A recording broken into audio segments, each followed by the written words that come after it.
The MMA world is left shocked by what just happened yesterday.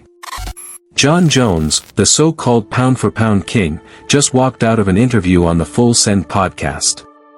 The question that triggered it: what would it take for the UFC to make the fight between you and Tom Aspinall happen? Jones, visibly uncomfortable, flustered, even, called the question wild, mumbled, "I'll see you guys later," and just left. The hosts were stunned. The MMA world exploded. This wasn't just a controversial tweet, it was a public, undeniable display of his aversion to this matchup. This moment perfectly encapsulates the sheer frustration surrounding this entire heavyweight title situation. It's no longer a suggestion, it's abundantly clear Jon Jones is actively avoiding the Aspinall fight. But the real question is, why? And what does this mean for the future of the heaviest division in combat sports? Let's break down Jon Jones's side of things, because it's getting increasingly complex. He is, without a doubt, arguably the greatest mixed martial artist of all time.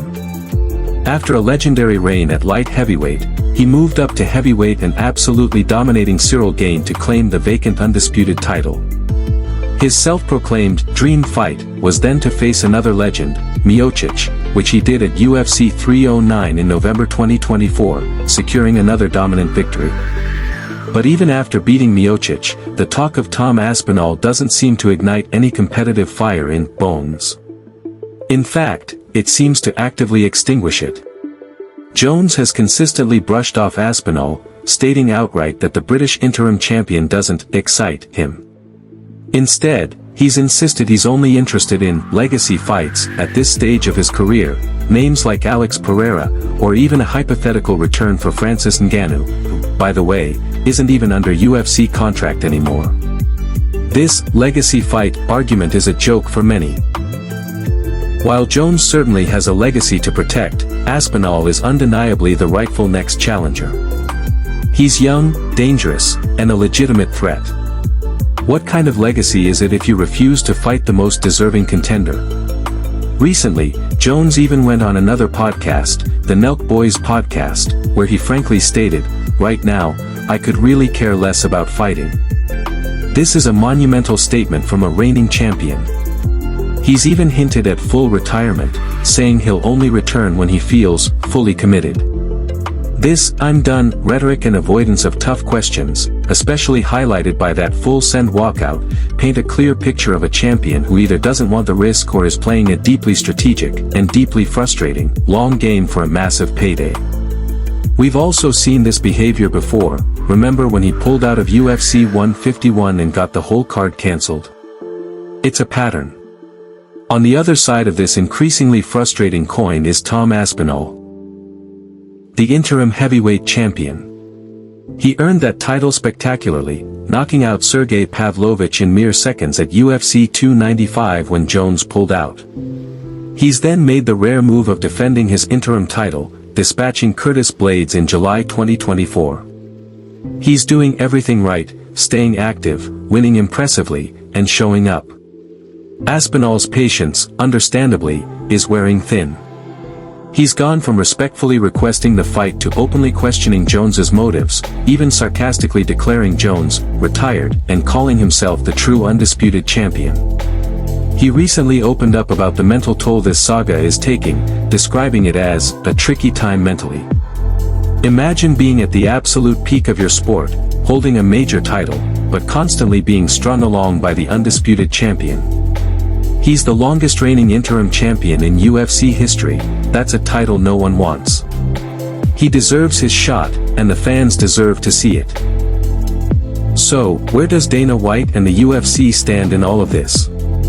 For a long time, Dana insisted this fight would happen, even stating he was 100% confident it would.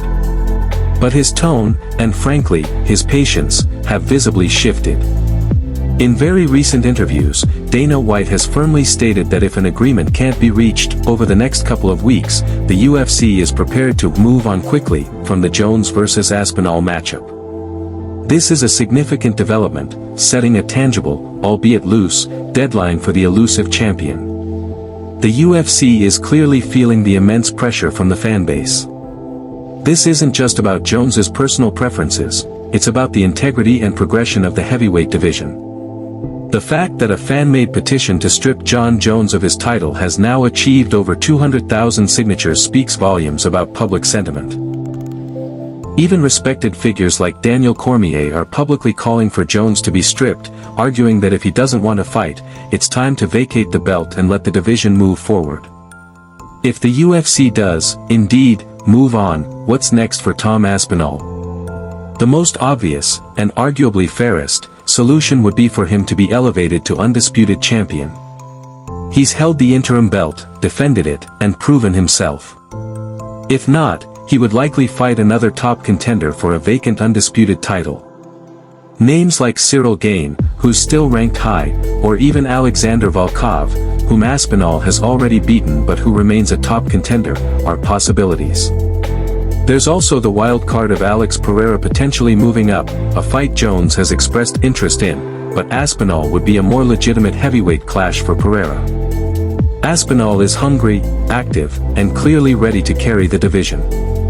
He'll be a major player regardless of Jones's next move. And what about Jon Jones?